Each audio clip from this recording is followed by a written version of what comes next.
The November wind rattled the thin aluminum walls of the trailer like a drum being played by unseen hands. Inside, Daniel Hayes sat hunched at the small table, staring into the dregs of coffee so bitter it tasted like rust. It wasn't just the cold that bit into him, it was the hollow silence of a man who had lost nearly everything worth keeping. 3 years ago, he'd still had the ranch outside Bozeman.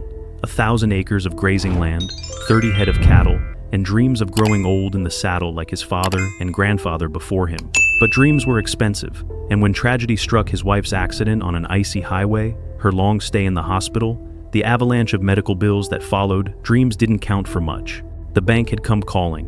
One by one, he sold the cattle, each sale cutting deeper than the last. He mortgaged the land, then watched as it slipped away at auction. Friends had stopped calling after the foreclosure. Pity doesn't make for good conversation in a town where failure spreads like wildfire.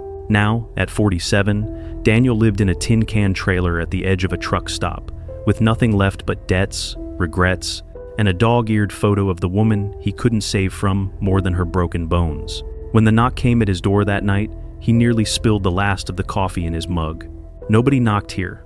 Bills came in the mail, and those had stopped months ago. His only visitors were the shadows. He opened the door to find a delivery driver standing awkwardly in the cold, holding out a thick yellowed envelope. The name written across the front in careful ink made Daniel's chest tighten. Jacob Daniel Hayes. No one called him Jacob anymore. No one but one man. His uncle, Samuel Whitaker. The driver muttered something about signatures, then disappeared into the Montana night. Daniel stood under the buzzing porch light, staring at the envelope heavy in his hand. Samuel had been the black sheep of the family, a man who chose solitude over kinship, a recluse who spent 40 years tending a neglected orchard in Bitterroot Valley. Daniel had met him only a handful of times, each encounter marked by silence thicker than molasses. Samuel was dead. The words inside the letter confirmed it. Along with the news of his passing came the shocking part. Samuel had left him something. 100 acres of orchard land in Bitterroot Valley, and an old Appaloosa horse named Dakota. Daniel barked out a laugh so dry it sounded more like a cough. An orchard? He knew cattle and fence posts, not apple trees. And a horse? He'd sold his last gelding at auction, the day before the bank repossessed the ranch. Horses weren't companions anymore. They were reminders of a life he had failed to hold together. Yet as the wind whistled through the cracks in the trailer walls, Daniel kept turning the envelope in his hands. Samuel's handwriting, shaky but deliberate, seemed to whisper across the years. That night, he couldn't sleep. Each time he closed his eyes, he saw the old man's stern face and the odd, waiting stillness of a man who had carried secrets no one else wanted. By morning, Daniel had made his choice. Not because he believed the orchard was some kind of gift, it felt more like a cruel joke, but because he had nowhere else left to go. The road to Bitterroot Valley. The Ford pickup groaned as he coaxed it over the mountain pass, heater broken, his breath fogging the windshield. The 200-mile drive from Bozeman felt like crossing lifetimes. Snow dusted the Bitterroot Mountains like powdered sugar, but the valley below was gray, haggard, as though the land itself had grown weary. By the time he pulled up the dirt road to Orchard Creek, dusk was falling.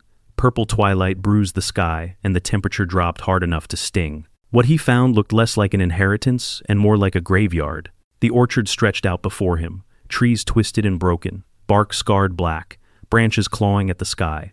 Rotten apples littered the ground, their sour-sweet stench rising into the cold air. At the far end of a sagging fence stood the horse, Dakota. The Appaloosa's coat, once white dappled with spots, had dulled to a weary gray. His mane hung tangled, his ribs faintly visible beneath the skin. But the eyes, dark, steady, almost human in their patience, locked onto Daniel and didn't look away. Daniel leaned against his truck, pulling his jacket tighter. "So, this is it," he muttered. The house sagged under years of neglect. The orchard stank of rot, and the horse looked like a relic too stubborn to die. Everything screamed of endings. And yet, Dakota flicked an ear, stamped a hoof, and for the briefest moment Daniel swore he saw recognition, as if the horse had been waiting for him. Inside the house, the front porch creaked under his boots, the railing shedding flakes of faded green paint when he touched it. Inside, the air smelled of mildew and dust, the kind of silence not empty but crowded with ghosts. A rocking chair sagged in the corner. A table bore the scars of decades of use, shelves lined with jars long since clouded with mold. Daniel set his duffel bag by the door and lowered himself into the chair. Through the cracked window, he could see Dakota, still motionless, watching the house as if guarding it. Daniel turned away, unsettled by the animal's steady gaze. In the bedroom, the thin mattress sagged, the blanket moth-eaten. On the nightstand sat a tin box with a broken watch and a faded photograph of the orchard in bloom trees bursting with white blossoms, sunlight spilling like grace. Daniel held the photo under the weak lamplight, struggling to reconcile it with the ruin outside. Somewhere between then and now, something had gone terribly wrong. When he finally lay down, the photograph still in his hand, sleep came fitful and broken. He dreamed of hospital lights, overdue bills, and the orchard twisting its branches around him like claws. The first night. He woke to the sound of hoofbeats. Steady, rhythmic. At first, he thought it was a dream, but the sound carried through the thin walls, insistent, deliberate. Dakota. The horse was pawing at the earth near the porch, each strike echoing like a signal Daniel didn't yet understand. He pulled on his jacket and stepped out into the cold. The valley lay hushed under a veil of stars. Dakota stood close to the fence, breath steaming, eyes fixed on him. Daniel whispered into the dark, "What do you want from me?" The horse pawed once more, then went still, gaze unwavering. A shiver ran down Daniel's spine. He told himself it was nonsense, just the nerves of a tired old animal. But as he returned inside, he could still feel the weight of those eyes on him, steady, watchful, unblinking. Resolution divided by transition. End of chapter 1. Daniel sat at the kitchen table until dawn, the faded photograph of the blooming orchard lying beside his empty mug. He traced the outline of the blossoms with his finger, wondering how land so alive could have turned into this graveyard. For the first time in years, he wasn't thinking about bills or failures. He was thinking about Samuel, about secrets, about why a dying orchard and a half-starved horse had been left to him and him alone. As morning light seeped gray through the window, Daniel stepped onto the porch. Dakota was there, closer now, watching with eyes that carried both patience and warning. At the base of the porch steps, Daniel noticed something he hadn't seen the night before. A patch of earth churned up, softer than the ground around it, as though the horse had pawed at it for hours. Daniel crouched, brushing his fingers through the loosened soil. And in that moment, a thought pressed hard against his chest. Was Dakota trying to show him something buried beneath the orchard? The sun climbed reluctantly over the Bitterroot Mountains, spilling pale gray light into the orchard. Daniel Hayes stood on the porch of the sagging farmhouse, his hands shoved deep into his coat pockets, staring at the churned earth near the steps. Dakota was still there, the old Appaloosa breathing clouds into the frosty air. His hooves had disturbed the ground into a patch of loose soil, as if pointing to something Daniel didn't yet understand. He crouched, scooping a handful of the dirt into his palm. It crumbled too easily, softer than the frozen ground around it. For a moment, he imagined himself digging with his bare hands until he hit something hard. A box, a bone, a secret his Uncle Samuel had hidden. But then he shook his head, muttering, "Get a grip, Hayes. It's just dirt, just a restless horse." Still, the unease lingered. He couldn't shake the memory of those steady, knowing eyes watching him all night. The house of dust. Inside, the house smelled of stale air and mildew, as if time itself had gone stagnant. Daniel tried the cabinets in the kitchen empty, the fridge unplugged. The pantry held nothing but a can of peaches that had expired when Bill Clinton was still in office. He was about to give up when he noticed a narrow drawer in the bedroom nightstand, swollen shut from decades of dampness. He tugged once, twice. On the third try, it scraped open with a groan. Inside lay a bundle of papers tied with cracked leather, edges yellowed and brittle. Daniel pulled the bundle into the light, his heart giving a strange, uneven beat. The first page was dated April 1981, written in Samuel's sharp, meticulous hand. "They came again tonight, men in trucks with no plates, promises of progress, but the orchard grows weaker. I cannot trust them. Dakota senses everything before I do. He waits at the tree line, restless, refusing to leave." Daniel frowned, scanning line after line. References to compound trials, restricted access, samples secured. The words had the rhythm of secrecy, the kind of language he'd once heard government men use when they visited his father's ranch during cattle inspections. Some entries were crossed out heavily, as if Samuel had regretted writing them. Others ended mid-sentence. One scrawled note chilled him more than the cold draft seeping through the windows. "If anyone finds this, trust the horse," he remembers. Daniel leaned back in the chair, the papers trembling slightly in his hands. Trust the horse. The phrase throbbed in his mind like a bruise. A knock at the door. The sound startled him, a sharp rap against the weathered wood. Daniel dropped the journal onto the table and instinctively reached for the old hunting knife lying near the sink. When he opened the door, a woman stood on the porch, bundled in a wool coat and scarf. Her hair was streaked with silver, her face lined but kind. She carried a basket covered with a faded cloth. "Mr. Hayes?" she asked, her voice low, steady, the tone of someone used to speaking into the wind. Daniel hesitated. "That's me. I'm Martha Collins. I live 2 miles west. I used to check in on your uncle. Thought I'd stop by." She held out the basket. "Apple bread. Well, apples from the market, not from here." Daniel's throat tightened at her quiet honesty. He took the basket with a nod. "Thank you." She stepped inside without asking, glancing around the kitchen as though greeting an old acquaintance. Her eyes lingered on the sagging shelves, the scarred table, the kettle rusting on the stove. "Not much has changed," she murmured. Sam was stubborn, said the house needed memory more than repair. What Martha remembered. They sat at the table, the bread between them. Martha folded her hands, her gaze soft but searching. "He didn't talk much," Daniel said, almost as a question. "Not to people," Martha replied, "but he talked plenty to the trees, and to that horse of his." She tilted her head toward the window. Dakota stood motionless at the fence, ears pricked, eyes locked on the house. Martha's voice lowered. "Sam used to say that horse knew more than he did. I laughed at him once. He didn't laugh back." Daniel shifted uneasily. "It's just a horse." Her faint smile faded. "That's what you think. Sam told me once, one day Dakota will show the truth to the right person." He never explained, but he said it with the kind of weight you don't forget. A chill ran through Daniel that had nothing to do with the draft. He forced a dry laugh. "Sounds like something a lonely old man would say." "Maybe," Martha whispered. "But lonely men don't always lie. Sometimes they see things the rest of us are too busy to notice." Alone again. When she finally left, her boots crunching on frosted ground, Daniel stood at the window and watched her disappear down the road. The house felt colder without her presence. Outside, Dakota snorted softly, moving closer to the porch, his breath steaming in the chill. Daniel clenched his jaw, feeling the weight of Martha's words. He wanted to believe this was nothing more than a dying orchard and an old horse. But Samuel's journal lay open on the table, whispering otherwise. "Trust the horse," he remembers. Into the orchard. That night, Daniel lit the lamp and returned to the journal. Each page pulled him deeper. Reports of strangers walking the orchard rows at night, flashlights cutting through fog, crates being loaded into unmarked trucks. And always, in the margins, notes about Dakota reacting, refusing, guarding. The lamp flickered as the wind moaned through the cracks. Daniel's skin prickled. He shoved the journal into his jacket pocket and stepped outside, breath catching in the cold. The orchard loomed under a thin moon, branches swaying like skeletal arms. Dakota stood at the fence, steady as stone.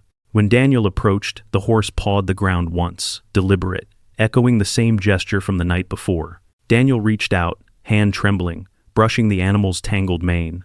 For the first time, Dakota leaned into the touch. Warmth flowed into Daniel's palm, startling in its intimacy, as if the horse had been waiting for this moment. "What are you trying to show me?" Daniel whispered. His breath curled white into the night. Dakota lifted his head, ears swiveling toward the far end of the orchard. His body shifted, pointing like a compass. Daniel followed his gaze. Beyond the twisted rows, the land dipped into shadow, a place he hadn't walked yet. The morning broke cold and thin, the kind of Montana dawn that made every breath sting like glass. Daniel Hayes poured the last of the stale coffee grounds into the dented percolator and set it on the stove. The flame sputtered low, blew against the rust. He hadn't slept much. His mind kept circling back to the shadow he'd glimpsed in the orchard the night before. Maybe it had been his imagination, too many late hours, too much whiskey lingering in his veins from old habits.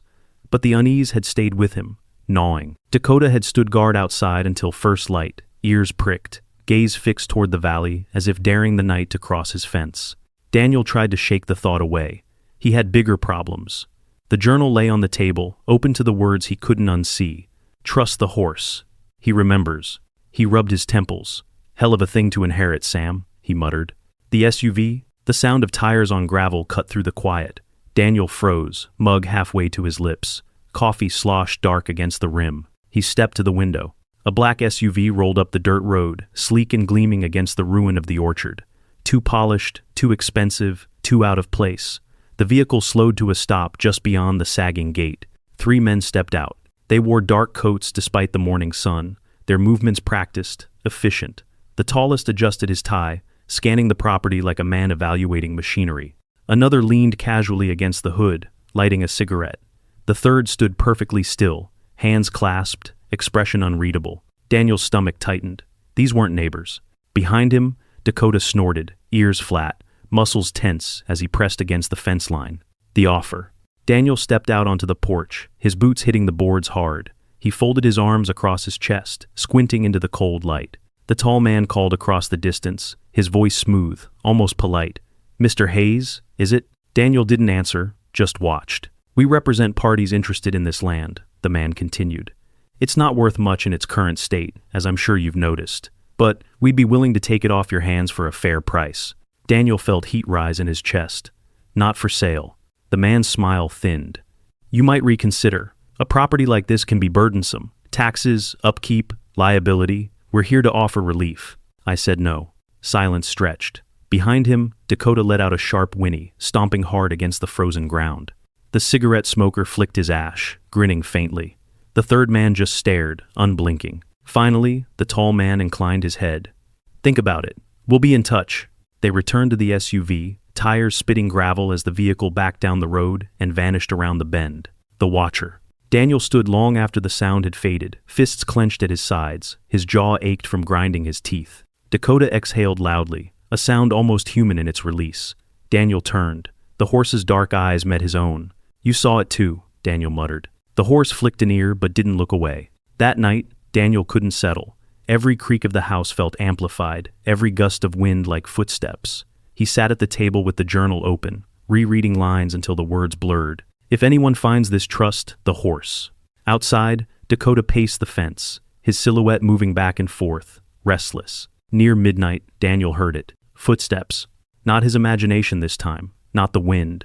Slow, deliberate steps crunching over frosted earth, too heavy to be deer. He killed the lamp and pressed to the window. Shadows moved among the orchard rows, more than one. Flashlights sliced through the dark, beams sweeping like predatory eyes. The confrontation. Daniel's heart slammed against his ribs. He grabbed the old rifle from the corner his father's, 30-30 Winchester, its stock worn smooth from decades of use. On the porch, he chambered around, the metallic click sharp in the night. "Who's out there?" he shouted. The flashlights froze, beams locking on him. For a long moment, silence hung thick. Then, one by one, the lights blinked out. The orchard swallowed them whole. Dakota screamed, a raw, violent sound that cut through the dark. He reared against the fence, hooves striking sparks off stone. Daniel kept the rifle trained on the tree line until the silence pressed so hard it hurt his ears. Finally, he lowered the weapon, his breath fogging white in the air. The aftermath. By morning, the tracks were clear in the snow boot prints winding through the orchard, circling the house, then disappearing back toward the ridge. Daniel crouched low, tracing the marks with his gloved hand. His stomach clenched tighter. Whoever they were, they hadn't come to buy land. They'd come searching. He thought of Samuel's journal, the buried secrets, the phrase that wouldn't let him go. Dakota pawed the ground beside him, deliberate, steady. "You trying to tell me something, old boy?" Daniel whispered. The horse huffed, ears tilting toward the far orchard, eyes fixed as if on a place only he could see. Resolution divided by transition, end of chapter 3. That evening, Daniel sat at the kitchen table, the rifle leaning against the wall, the journal open in front of him. He couldn't carry this alone. Not anymore. His mind turned to the only person he could still trust, though they hadn't spoken in years. His cousin, Rachel. The one who had left Montana for Seattle, chasing truth in newsrooms instead of cattle across fields. He lifted the rotary phone, its cord twisted with age. His fingers hovered over the dial. When she answered, her voice brisk, tired, he almost lost his nerve. "Rachel," he said, rough with disuse. "It's Dan. I found something out here. Something Sam left behind. And there are people who'd kill to keep it buried." Silence crackled on the line. Then her voice sharp as a blade. "Do you still have proof?" "Yes." "Then don't move it. Don't burn it. Don't hide it anywhere new. Just keep it safe. I'm coming." The line went dead. Daniel stared at the receiver, heart pounding. Outside, Dakota stood near the porch, ears pricked, watching the road. Headlights flickered in the distance, climbing slowly up the ridge road, but it was far too soon for Rachel to have arrived. The headlights crept slowly up the ridge road, twin beams slicing through the dark. Daniel Hayes gripped the rifle tighter, his pulse pounding so hard he could hear it in his ears.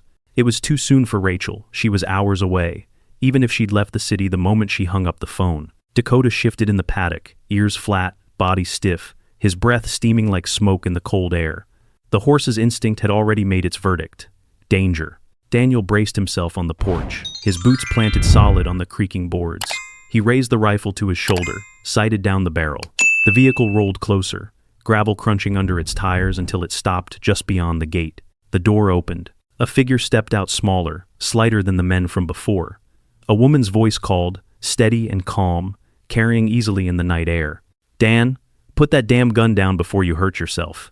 Relief hit him like a wave, nearly buckling his knees. He lowered the rifle slowly. "Rachel?" Rachel's arrival. She strode up the path, trench coat pulled tight, hair pulled back in a no-nonsense bun. A leather satchel swung against her hip.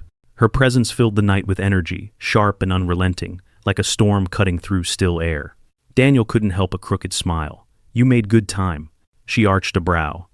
"I was already halfway here. Been chasing a lead in Spokane. Your call just gave me a reason to finish the drive." Behind them, Dakota whinnied, low and insistent. Rachel turned, her eyes softening when they landed on the horse. "Good Lord," she whispered. "That's Dakota, isn't it? Still alive?" Daniel nodded. "Older, but still kicking. Sam's shadow." Rachel moved closer to the fence, stretching a tentative hand. Dakota sniffed, then nudged her shoulder with a deliberate push. She let out a small laugh, the sound strangely tender. "Still remembers me," she said softly.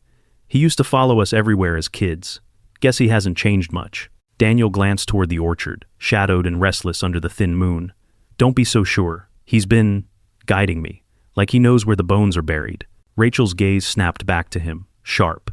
"Then we better start listening." Inside the house, the farmhouse kitchen smelled of mildew and old wood. Daniel spread Samuel's journal and the bundle of documents across the table, while Rachel unpacked her satchel laptop, notepads, a digital recorder, stacks of pens. She scanned the papers quickly, her fingers brushing over Samuel's cramped handwriting, the photographs, the chemical reports. Her jaw tightened. "This isn't just paranoia," she murmured. "These are field notes, trial data, soil reports. Look here, references to compound testing, and dates that line up with pharmaceutical patents I've seen before." Daniel frowned. "So, Sam wasn't crazy?" "No," Rachel said flatly. "He was sitting on proof that could expose corporations who've made billions, proof they'd kill to keep buried." The words hung heavy between them. Daniel leaned against the counter, arms folded, trying to ignore the knot forming in his gut. "Then, those men who came here, they weren't after the land. They were after silence," Rachel finished. "The orchard at night." Rachel insisted on seeing the orchard before they did anything else. Against his better judgment, Daniel led her out under the skeletal branches, their breath visible in the cold. The trees creaked in the breeze, limbs clawing at the sky like pleading hands. Dakota followed along the fence line, his movements deliberate, his gaze locked on them. Rachel whispered, "This place feels wrong, like it's holding its breath." Daniel's flashlight beam cut across the ground. Apples lay shriveled and black, their skins splitting under frost. The stench of rot lingered, sweet and sour all at once. He stopped near the churned patch of soil where Dakota had pawed the night before. He crouched low, brushing away damp leaves. His fingers struck wood, a small box, weathered and half buried. Rachel's breath caught. "Dan?" They dug with their hands until they freed it. The hinges creaked as Daniel pried it open with his knife. Inside lay photographs, grainy shots of men in suits, loading crates under cover of night, scientists in white coats among the orchard rows, their faces turned away. Rachel lifted one, her fingers trembling. "This is it. This is physical evidence." Daniel stared at the images, his chest tightening. Samuel hadn't been alone in his suspicions. He'd been documenting everything. And now, those secrets sat in Daniel's hands. Unwanted company. By the time they returned to the house, it was past midnight. Rachel began cataloging the documents, snapping digital photos, typing quick notes. Daniel paced, restless, the rifle never far from reach. Dakota shifted outside, his hooves striking against frozen ground in steady rhythm. Daniel froze. "Hear that?" Rachel looked up, frowning. A low rumble echoed through the valley. Engines. More than one. Headlights flickered between the trees, bouncing like predators' eyes. Rachel shoved her laptop shut. "They're back." Daniel's jaw tightened. "And this time, they're not here to make an offer." The standoff. The SUVs stopped at the gate, doors slammed, voices murmured low and sharp. Daniel stepped onto the porch, rifle in hand. Rachel joined him, her satchel slung across her shoulder, determination etched into her face. "Stay behind me," he muttered. She bristled. "Don't start with that cowboy nonsense. We stand together." Figures emerged from the dark, 4, maybe 5 men, moving with purpose. The tall one from before was among them, his tie still perfectly straight, his smile sharp as broken glass. "Mr. Hayes," he called, "we warned you. This land is dangerous. It doesn't belong to you." Daniel raised the rifle. "It belonged to my uncle. Now it's mine, and it's not for sale." The man's eyes gleamed. "Then you won't mind if we take a look around?" Dakota screamed, rearing high, hooves striking the fence with thunderous force. The men flinched, their composure cracking for a heartbeat. Daniel's voice cut through the night. "Step 1, foot on this property, and I swear to God you'll regret it." Silence fell, heavy and electric. Finally, the tall man raised a hand, signaling retreat. "We'll be back," he said softly. "And, next time, we won't ask." They melted into the dark, engines roaring as the SUVs backed down the road. The farmhouse was quiet, but not the kind of quiet that gave rest. It was the kind that pressed on your chest, making every breath feel heavier. Daniel Hayes sat at the kitchen table, Samuel's journal open beside a half-finished cup of coffee gone cold. Rachel paced across the worn linoleum, her trench coat draped over a chair, glasses sliding low on her nose as she flipped through photographs and reports. "You saw it too, didn't you?" she asked. Daniel rubbed his temple. "The light in the orchard? I thought I was losing it." Rachel stopped pacing, her voice steady but urgent. "You're not. Sam left more than notes. There's something hidden out there, Dan. Something he couldn't risk leaving in plain sight." Outside, Dakota pawed the ground, steady and deliberate, his dark eyes fixed on the far orchard. The horse's body was taut, ears forward, every muscle tuned like a wire. Daniel exhaled slowly. "If we go digging, we better be ready for what we find." The return to the orchard. The dawn was brittle, frost crackling under their boots as they stepped into the orchard. Branches stretched like broken ribs against the pale sky. The scent of rot clung thick, sharp, and sweet. Dakota walked along the fence line, snorting, his hooves leaving dark prints in the frozen ground. He stopped suddenly before an ancient tree, its trunk wide as a doorway, bark gnarled from decades of storms. Rachel crouched, running her hand over the roots. "This is where he was looking last night." Daniel knelt beside her, brushing away damp soil. His fingers struck something solid. He dug faster, pulling free a latch buried beneath mud and roots. A chest-rusted metal, heavier than it looked. With a grunt, Daniel hauled it onto the ground. Rachel knelt beside him, her breath catching in the cold. "Open it." He pried the lock with his knife. The lid creaked back, revealing layers of wax-sealed jars, vials of fruit pulp, soil samples, leaves pressed flat and labeled in Samuel's hand. Beneath them, thick folders bound with string. Rachel's hands trembled as she lifted one. "These are original specimens, if these match the compounds used in those patents." Her voice trailed, but her eyes burned with certainty. The confession in ink. They carried the chest into the kitchen, spreading its contents across the scarred table. Rachel photographed everything, her laptop screen glowing pale in the dim light. Daniel picked up a folder, his throat tight as he unfolded a letter in Samuel's uneven hand. "If you are reading this, then Dakota has done his job. These trees were altered by men who promised health but delivered theft.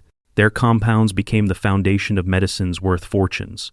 While I was left with silence, I have hidden what I could. Trust the horse." He remembers. Daniel's hand shook as he set the paper down. He thought of his wife, gone now, but once saved by experimental drugs they could barely afford. Had those very drugs come from this orchard? Had his uncle's stolen work been part of her survival? He pressed his palms against the table, voice low. "They built empires on his back, and he died alone in this place." Rachel looked at him, her jaw tight. "Then we make sure his truth doesn't die with him. A watcher in the valley." By afternoon, the storm clouds rolled in low and heavy. The orchard groaned in the wind, branches scraping like whispers. Daniel stepped onto the porch for air. Dakota stood near the fence, ears flat, body rigid. His gaze was locked on the ridge road. Daniel followed his eyes and froze. Far off, parked half-hidden between pines, a dark vehicle idled. Its windshield caught the gray light like a cold eye staring back. He cursed under his breath, stepping back inside. "They're watching again." Rachel's expression hardened. "Then we don't wait for them to make the next move. We get this evidence out." The debate. They argued late into the evening. Rachel insisted on contacting her sources, a lawyer she trusted, a journalist who owed her favors.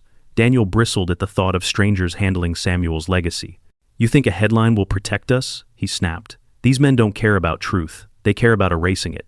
Rachel shot back. "And what's your plan? Sit here with a rifle until they burn this place to the ground? We need to fight smart." The argument hung in the air, sharp as broken glass.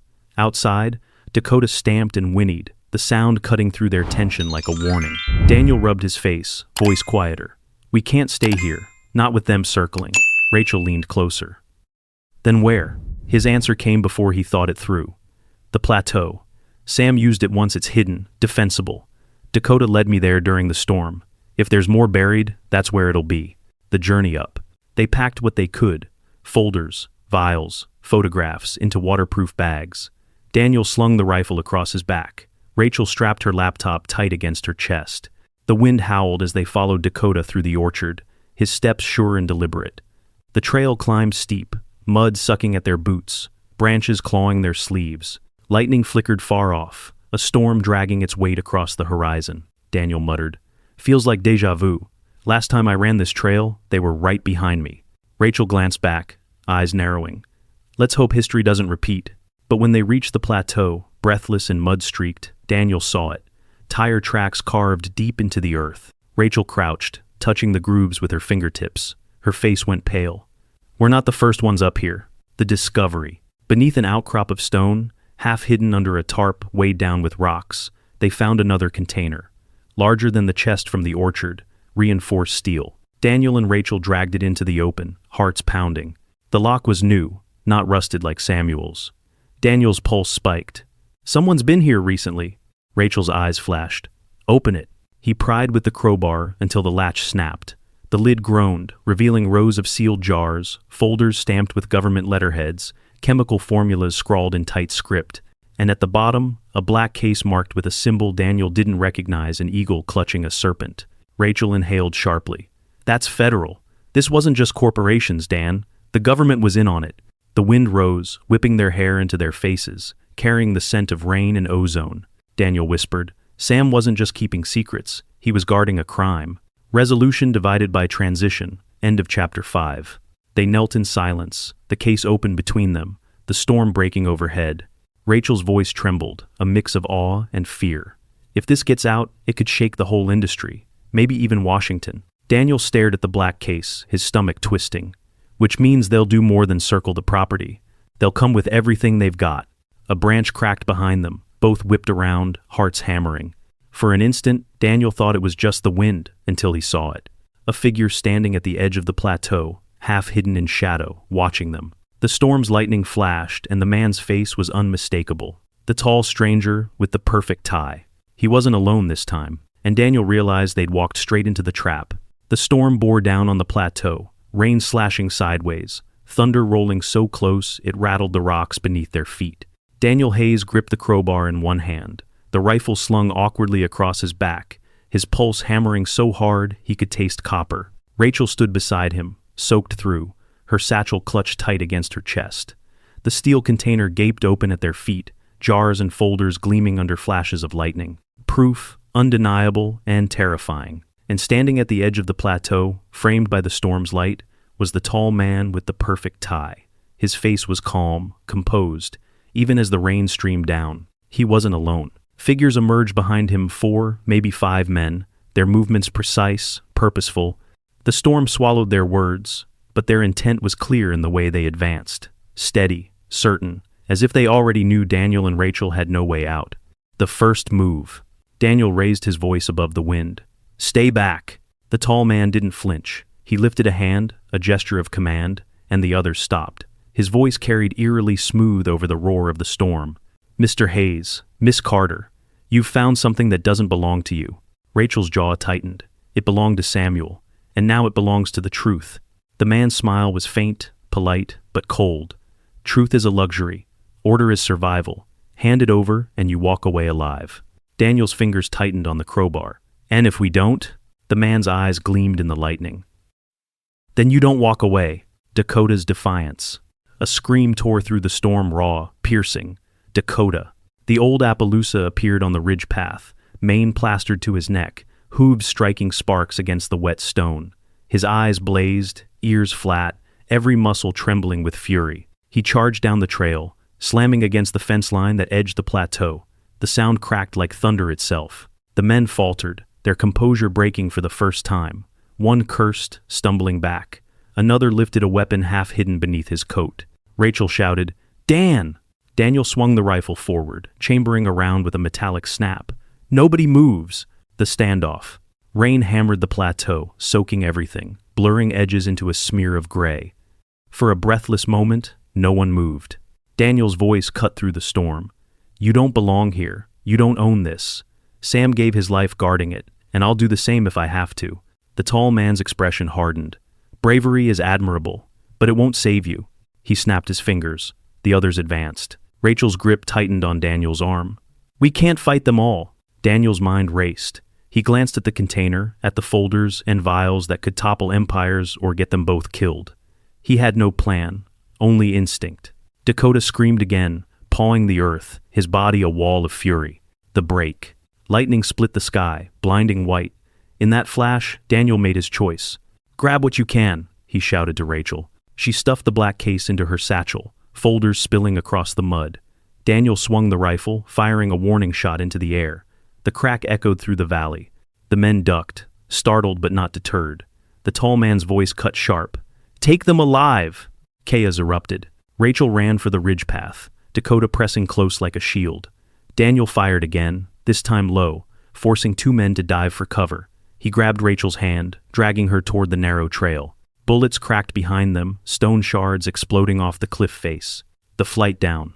They stumbled down the ridge, boots sliding on wet rock. Dakota moved ahead, clearing the path, his body somehow finding footing where theirs failed. Rachel gasped for breath. They're right behind us. Daniel risked a glance back, flashlights bobbing in the rain, shadows closing fast. We can't outrun them forever, he growled. Then we don't, Rachel shot back. We outsmart them.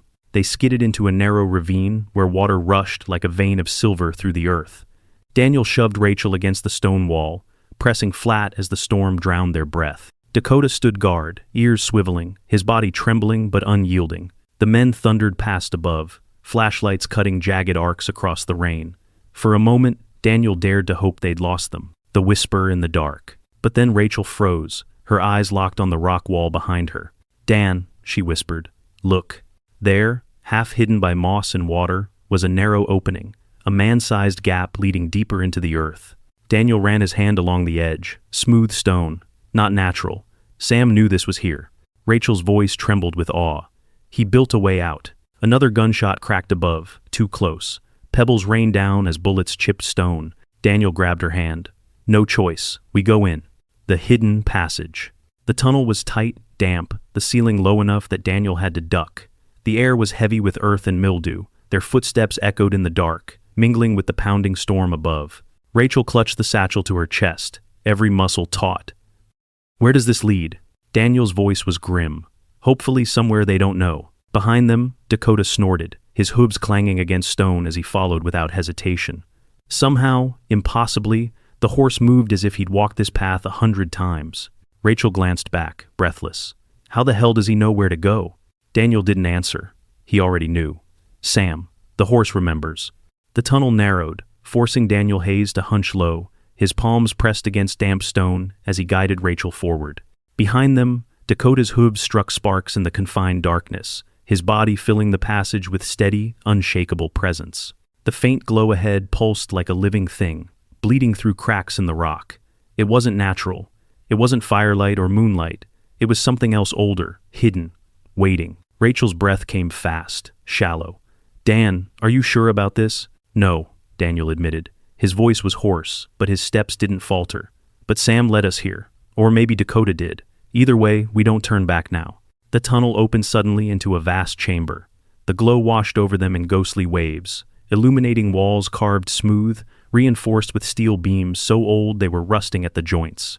At the center stood a structure metallic, immense, embedded in stone. Its surface was etched with symbols Daniel didn't recognize, a fusion of geometry and language that seemed to shift when he stared too long. Rachel pressed a trembling hand to her mouth. This isn't just an orchard secret. This is government, military, something buried decades ago. Daniel swallowed hard. Or longer. The artifact. They circled the metallic structure slowly, the glow reflecting in their eyes. Panels sealed tight along its base bore faded stencils. Property of United States Agricultural Research Division, 1979. Beneath, another line scratched into the metal as though by hand. Keep buried. Rachel crouched, brushing mud from the surface. Agricultural? That's a cover. This isn't just about apples, Dan. Whatever they tested here, it wasn't meant to feed people. It was meant to control them. Daniel's stomach nodded. Sam must have found this when they first came. No wonder he never said a word. No wonder he trusted the horse instead of people. Dakota snorted, ears flicking, his gaze locked on the sealed panels. He pawed the ground once, deliberate, as if confirming their thoughts. Rachel pulled her recorder from her satchel, her voice shaking but steady as she spoke. Documenting discovery. Underground chamber beneath Hayes Orchard. Structure of unknown origin. Labeled government property. Evidence suggests cover-up tied to pharmaceutical patents and agricultural manipulation. Daniel touched her arm, his voice sharp. Rachel, stop recording. If they find this, they'll kill us before it ever airs. Her eyes flashed. If we don't record it, it never existed. The noise above. A dull boom echoed through the stone, sending dust raining from the ceiling. Daniel stiffened, his instincts screaming. Rachel froze. What was that? Another boom followed, closer this time. Then a muffled shout. Daniel's blood turned cold. They've tracked us. Dakota whinnied, ears flat, muscles coiled. Rachel's eyes widened. Dan, there's only one way in, and only one way out, he finished grimly. The descent into panic. They scrambled to gather the evidence folders, vials, photographs from the steel container they had hauled into the chamber.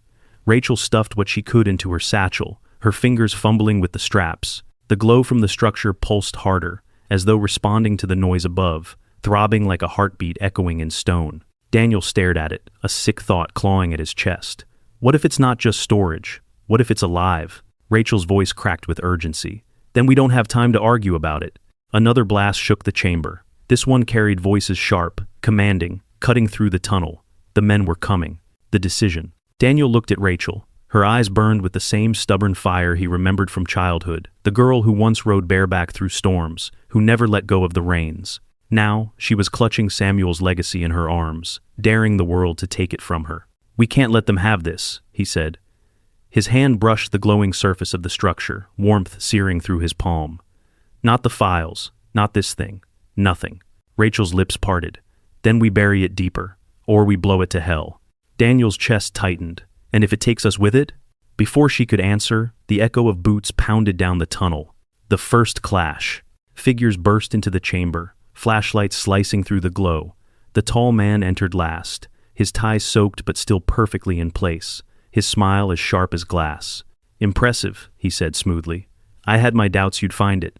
Samuel was good at hiding things, but blood always finds blood. Daniel raised the rifle, the barrel steady despite the storm in his veins. You take one more step, and I swear. The man lifted a hand. His soldiers spread wide, weapons drawn. You can't shoot us all, Mr. Hayes, but you could start with me. Will you? Rachel stepped forward, her recorder still running. The world will know what you've buried here. The man's smile widened. The world doesn't want truth. The world wants safety, and safety requires silence. Dakota's charge. The men advanced. Daniel's finger tightened on the trigger. Then Dakota screamed a sound that split stone. He lunged forward, slamming his weight into one of the soldiers, knocking him sprawling. Hooves struck sparks, iron against concrete. Chaos exploded, shouts, gunfire cracking, the chamber filled with smoke and dust. Rachel screamed, Dan. Daniel fired, the rifle bucking against his shoulder. A man fell. Another stumbled back. The tall stranger ducked behind the metallic structure, his smile never faltering.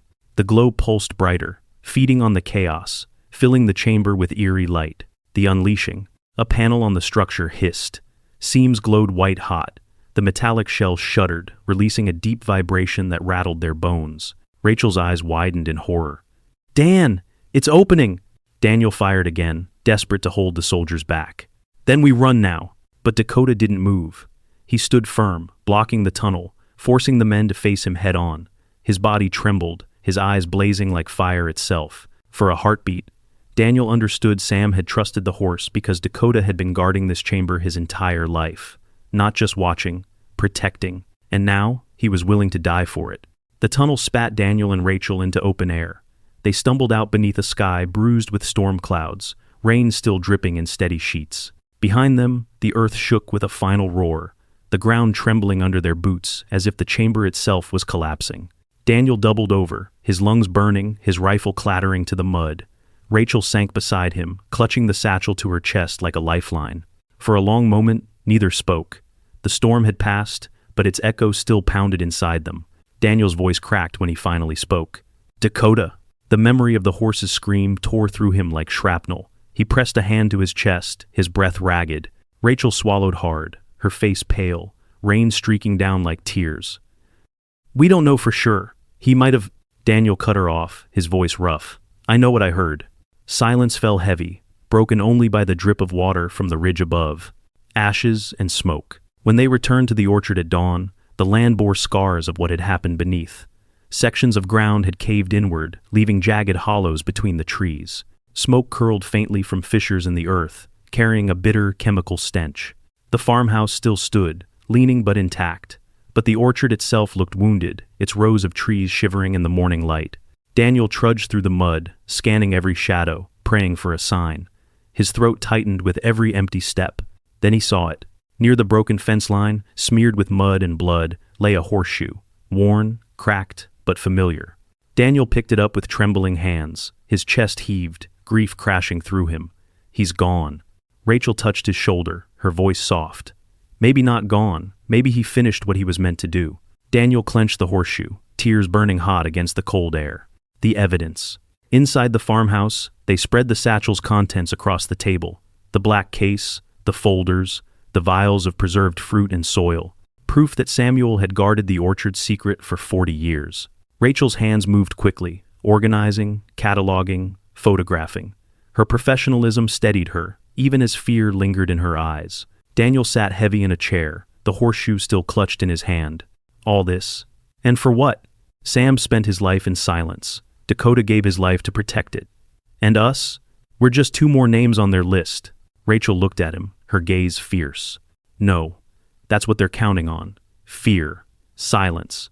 But if we take this public, if we shine a light, then Sam's sacrifice, Dakota's sacrifice, it means something. Daniel met her eyes. For the first time, he saw not just his cousin, but a fighter, someone carrying the same stubborn fire Samuel had once carried. He nodded slowly. Then we don't stop, not now. The visit. That afternoon, a familiar sound broke the silence. Tires on gravel. Daniel's muscles tensed, his hand reaching for the rifle.